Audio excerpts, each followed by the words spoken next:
Seguimos adelante a través de las Escrituras. Estamos haciendo un recorrido maravilloso a través de la palabra de Dios.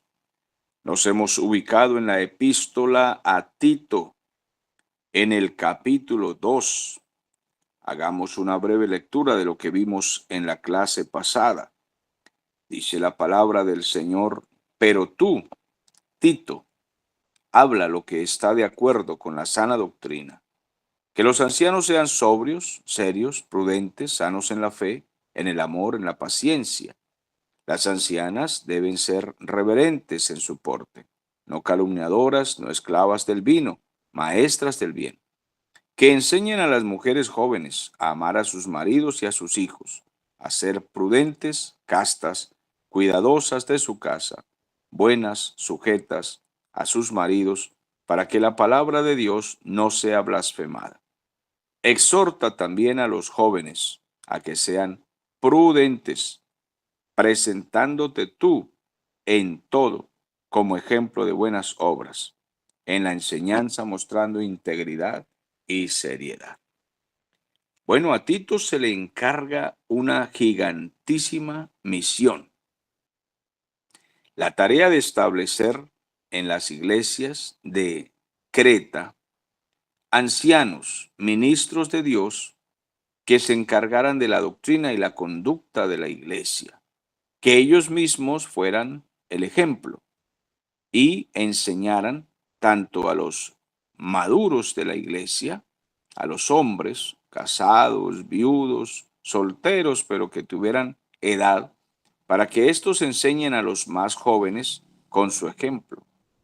Y también que las mujeres maduras, casadas, viudas, adultas, enseñen a las jóvenes, a las niñas y jóvenes adolescentes, a las esposas jóvenes, cómo deben comportarse.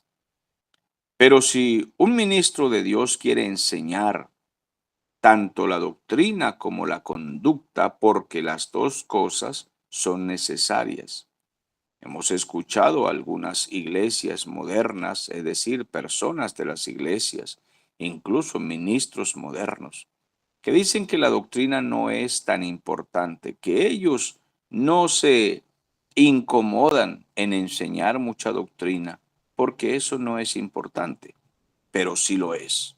La palabra del Señor nos enseña que sí lo es. La gente debe caminar en la verdad. De lo contrario, es un circo religioso, lo que abrieron allí. ¿Para qué establecer un templo si lo que se va a hacer allí dentro no está de acuerdo con el mensaje de Cristo Jesús? Por supuesto que la doctrina es importante, pero la doctrina sin conducta no vale nada. Por tanto, la conducta también es importante. Podríamos pensar que hay quienes enseñan que la doctrina es más importante que la conducta, o que la conducta es más importante que la doctrina. Pero las dos cosas deben ser puestas en la balanza en un equilibrio perfecto. La conducta va de acuerdo a la doctrina que se enseña, y la doctrina debe ir de acuerdo a la conducta, a lo que se vive cada día. El creyente, el hombre de Dios, la mujer de Dios y el ministro que enseña debe tener muy claro en su vida estas dos facetas, estas dos partes de su vida: conducta y doctrina. Ahora, ¿cómo puede el ministro de Dios enseñar si no vive estas dos cosas? Por tanto, Pablo le dice a Tito: tú, Tito, debes presentarte en todo como ejemplo. Tú eres el ejemplo. Las buenas obras, el fruto, tu testimonio, tu buen testimonio, habla por ti, Tito, para que todos te observen. Luego entonces le dice: en la enseñanza, en la predicación, en el discipulado, debes mostrar integridad y seriedad. No es un juego y no estamos para juegos. No hay tiempo para jueguitos. El púlpito, el liderazgo, el servicio de la iglesia no es para entretener, es para formar. Nosotros estamos formando familias, esposos, esposas, hijos, hogares. Estamos formando hombres y mujeres de Dios. Y esto no se puede hacer en diversión, como si fuera un club de deportes. Se trata de la eternidad, de dirigir la gente por el camino de la eternidad. El reino de Dios ha llegado a vosotros. Nosotros debemos decirle esto a la gente, dándoles a conocer todas las cosas que el Señor Jesús mandó, para que las escuchen y las obedezcan. Por tanto, para que esto ocurra, el ministro de Dios debe ser un hombre sano, un hombre serio, un hombre íntegro, trabajador, ocupado, laborioso en las cosas del Señor. Por tanto, Pablo le dice a Tito que muestre integridad en su trabajo, que no se deje corromper, que no sea corrupto, que no venda el mensaje, que no se extravíe, que no se salga del camino y que enseñe con toda sobriedad, que esté claro de la seriedad de este trabajo.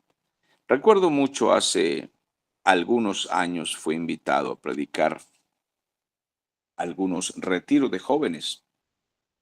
Los retiros son especies de reuniones o encuentros en donde las iglesias, o en este caso eran los jóvenes, acuden a algún lugar, puede ser un lugar alquilado, puede ser un lugar prestado, donde se pasa 2 o 3 días en ese lugar completos para que la gente reciba enseñanza continua en la mañana, en la tarde, en la media mañana, media tarde, en la noche, mucha enseñanza. Estábamos allí, yo era el predicador y habían algunos pastores de las iglesias que habían asistido al retiro. Mi sorpresa y mi comentario aquí, de acuerdo al texto bíblico, es que nos llevamos ciertas decepciones, ciertas desilusiones, cuando nos reunimos con personas que no comprenden de una vez por todas lo que es el ministerio. Empecé a notar que entre los ministros de Dios se tenían confianza, eran amigos, se conocían de años. Y el uno saludaba al otro con algún sobrenombre. Recuerdo algunos de los sobrenombres y son un poco déspotas. Creo que no los mencionaremos aquí, no es necesario, porque puede ser que se tome de manera equivocada lo que estamos diciendo aquí o tratando de decir. Se llamaban por sobrenombres, unos sobrenombres feos, indecentes, y se echaban a reír a carcajadas cuando el uno le contestaba al otro, también con alguna palabra horrible. No parecían siervos de Dios formados con seriedad, con buena enseñanza. Después comenzaron a hablar de morbosidades, cosas de doble sentido, de triple sentido, chistes de todos los colores, verdes, morados. Lo triste del asunto es que habían algunos jóvenes cerca, entre esos un hijo mío, que me preguntaba luego en privado acerca de estas cosas. ¿Por qué esos pastores, esos siervos de Dios, se tratan así, papá? Yo no sabía cómo explicarle a mi hijo la situación, cómo hacerle entender que era un error, que se equivocaron, que no era la manera correcta. Fue bastante comprometedor y difícil salir de ese laberinto porque intentaba no hablar déspotamente, hablar mal de estos hombres y que mi hijo viera que entre nosotros hay entonces un conflicto. Pero era difícil hacerle entender a un joven, para entonces mi hijo estaba saliendo hasta ahora de la adolescencia y me decía que no comprendía ese comportamiento. Fue bastante difícil. Nada que ver con lo que nos está diciendo aquí el texto bíblico. Muéstrense ustedes con integridad y seriedad para que sean ejemplo. Bueno, debe ser un paralelo. La doctrina y la conducta es un paralelo. todo sobre la balanza y todo muy exacto. No debe corromperse el hombre de Dios. El versículo 8 nos dice que la palabra, la enseñanza del ministro debe ser sana, una doctrina sana e irreprochable, de modo que el adversario se avergüence y no tenga nada malo que decir de vosotros. Bueno, esa palabra debe estar totalmente exenta de cualquier cosa que se pueda objetar, que nadie levante la mano y nos avergüence incluso públicamente por decir cosas que son totalmente diferentes a lo que el Señor Jesús o el Espíritu Santo quiere que nosotros enseñemos. Hay una mala costumbre en algunas iglesias y lógicamente los ministros son los responsables, que cuando llegan modas a una ciudad, entonces entran en las iglesias, porque también hay modas, entre comillas, modas religiosas o modas evangélicas. Son novedades, nuevas doctrinas, nuevas costumbres, y llegan a una ciudad y las iglesias absorben eso. Muchas iglesias absorben estas cosas porque quienes traen estas enseñanzas son falsos profetas y falsos maestros que vienen a las iglesias diciendo que el Espíritu Santo les ha dicho que esta es la nueva moda. Por ejemplo, en las iglesias suele llegar que si el bautismo de la risa, que si el bautismo de la borrachera, cosas como esas y otras más horribles que nos avergüenzan realmente. Hemos visto cualquier cantidad de modas horribles con la excusa de que el Espíritu Santo es quien trajo esto a la ciudad y por eso todas las iglesias deben introducir esto en sus congregaciones. Pablo le dice a Tito que él debe resistir todas esas mentiras, que la enseñanza debe ser sana, que la enseñanza debe ser sana e irreprochable, para que la doctrina sea irresistible, sea querida, para que nadie tenga cómo avergonzarlo. Ahora, no hay argumento tan efectivo como una vida piadosa, una vida sana y una enseñanza clara y totalmente bíblica. Nadie puede contradecir esto. Ahora bien, pasa otro tema. El apóstol Pablo parece que le diera un giro al asunto, pero tiene que ver con lo mismo que estamos hablando, solo que ahora exhorta a los esclavos. En ese tiempo existía la esclavitud y los esclavos cristianos eran incluso más costosos. Había subasta para conseguir esclavos que fueran cristianos, porque la fama que había entonces es que los cristianos sí se sujetaban, que eran obedientes y que no eran ladrones, no eran personas con mañas. Había muy buena fama en este caso para los esclavos. Entonces Pablo dice a los esclavos cristianos, exhorta a los esclavos a que se sujeten a sus amos, que agraden en todo y que no sean respondones. Mira, Tito, enséñales eso, que agraden en todo, es decir, todo lo que sea posible, lo que esté dentro de la enseñanza bíblica, la enseñanza cristiana, que agraden a sus jefes, que no hablen de ellos, que no los denigren, que no los roben, que no sean contestones, respondones, altaneros, que se sujeten, que no procuren escaparse por la fuerza ni causando revoluciones callejeras y haciendo daño. Dile a los esclavos que se mantengan sanos. Bueno, muchos esclavos en ese tiempo tuvieron el privilegio de predicarle a sus amos y los amos se convirtieron al ver el comportamiento de estos siervos que ellos habían comprado en el mercado. Repito, para entonces, para ese tiempo, la esclavitud formaba parte de la vida social, era parte de la política de la nación y del imperio en este caso. Por tanto, Pablo no exhorta a que se escapen por la fuerza. Sí, aunque en algunas cartas nos ha dicho el Espíritu Santo por medio de Pablo Si el esclavo puede liberarse, no por la fuerza, sino que si legalmente puede liberarse, si puede hablar con sus amos y hay la forma de que lo deje libre, pues mucho mejor para que no seáis esclavos de los hombres, sino que seáis esclavos solamente de Cristo. Esto era lo mejor. Pero si no había la forma, mientras estuvieran en una casa de familia donde ellos estaban sujetos a la servidumbre, a la esclavitud, pues que se sujetaran y dieran ejemplo a esos amos paganos.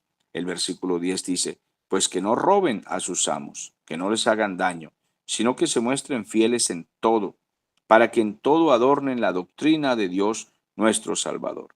Porque la idea precisamente es que tanto los vecinos como otros esclavos y también sus amos vieran que estos esclavos cristianos eran totalmente diferentes.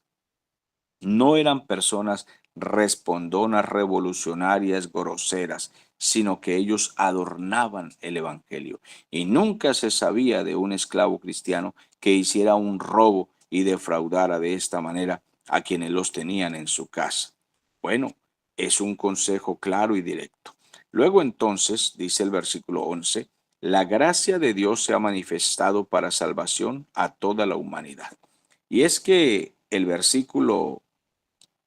estos versículos finales, digamos, estos 4 versículos que vienen a continuación, nos ilustran la maravillosa salvación y la gracia una vez más. Que nosotros no debemos separar la gracia de Cristo, el amor del Señor tan maravilloso, de todo lo que hacemos cada día. Cada día en nuestra vida debe manifestarse esa gracia, esa alegría, ese gozo. La gente ha de notar en nosotros que nosotros somos diferentes al mundo, a la gente del mundo, porque la gracia de Dios se ha manifestado para salvación a toda la humanidad. Bueno, de manera muy especial a todos los que creemos, porque el Evangelio y la gracia ha sido predicada a toda la humanidad para que nadie tenga excusa. Pero los que hemos podido ser salvos por su misericordia y por su gracia, lógicamente que brillamos de tal manera que adornamos el Evangelio y la gente tiene que notarlo, porque ese es el propósito de la salvación, producir vidas santas, vidas claras, una doctrina no adulterada, una manera de vivir que brilla y que es ejemplo para el mundo. La gente debe notarlo. Esa obra maravillosa, sustitutiva del Señor, esa redención tan poderosa que hizo en nosotros, no puede ser pisoteada ni puede pasar en vano, sino que el Señor reciba gloria y honra, que incluso los impíos tengan que decir, realmente esta gente ha sido transformada por un poder que no conocemos. Y nosotros podamos explicarles, sí, el poder de nuestro Señor y Salvador, que es maravilloso, que nos ha limpiado y nos ha salvado y se manifiesta en nosotros lo que el Señor dijo a todo el mundo que haría, que su sangre sería derramada por pecadores irremediables, pero que Él con su Espíritu Santo los transformaría. Ahora dice la palabra en el versículo 11. Bueno, leamos desde el versículo 11, dice, la gracia de Dios se ha manifestado para salvación a toda la humanidad y nos enseña que renunciando a la impiedad y a los deseos mundanos, vivamos en este siglo como, ¿cómo debemos vivir? Sobria, justa y piadosamente. Cuando llegan estos meses de carnavales, las fiestas decembrinas, ferias en la ciudad, la gente se vuelve loca. Comienzan a tirar pólvora, a correr por la calle, sacan sus vehículos, carros, motos, se atraviesan en todas partes, causan accidentes, son dañinos, gritan, pierden sus hogares, abandonan sus hijos, se emborrachan. Es una vergüenza realmente todo lo que el mundo hace, dice y practica, lo que el mundo enseña, sus tradiciones paganas. ¿Cómo debemos vivir nosotros en medio de todo esto? Bueno, como dice el texto, sobria, justa y piadosamente, porque esa misma gracia que nos salva, pues también nos instruye para vivir en esa escuela. Esa es la escuela de la santidad.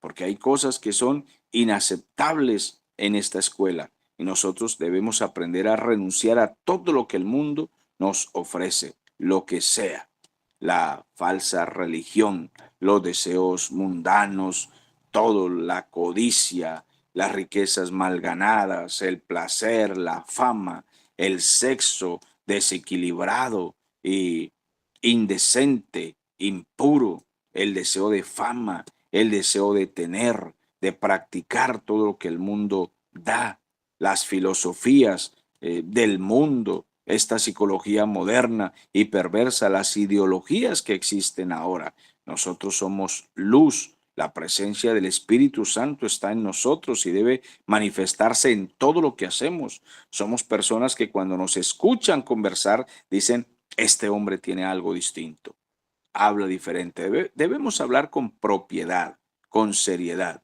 que la gente vea la propiedad con la que hablamos.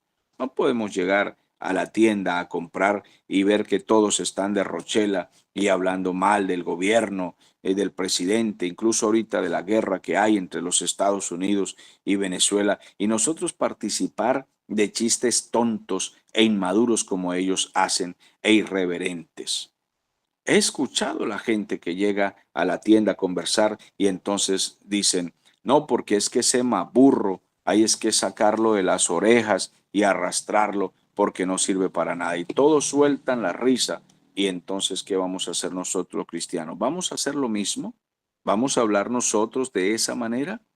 Nosotros también vamos a ser irreverentes y groseros, indecentes. Daniel trabajó sirviendo como esclavo. Bueno, era un prisionero del gobierno de Babilonia y después del gobierno de los persas. Y Daniel trabajó en el palacio para dos imperios diferentes. Y la Biblia dice que Daniel era hallado fiel en todo, a pesar de que sus jefes eran unos impíos, asesinos, que permitían toda clase de pecado en la nación. Sin embargo, Daniel se mantuvo fiel, totalmente fiel, y fue sacado en victoria por nuestro Dios, a pesar de que tantos años estuvo allí bajo esos imperios.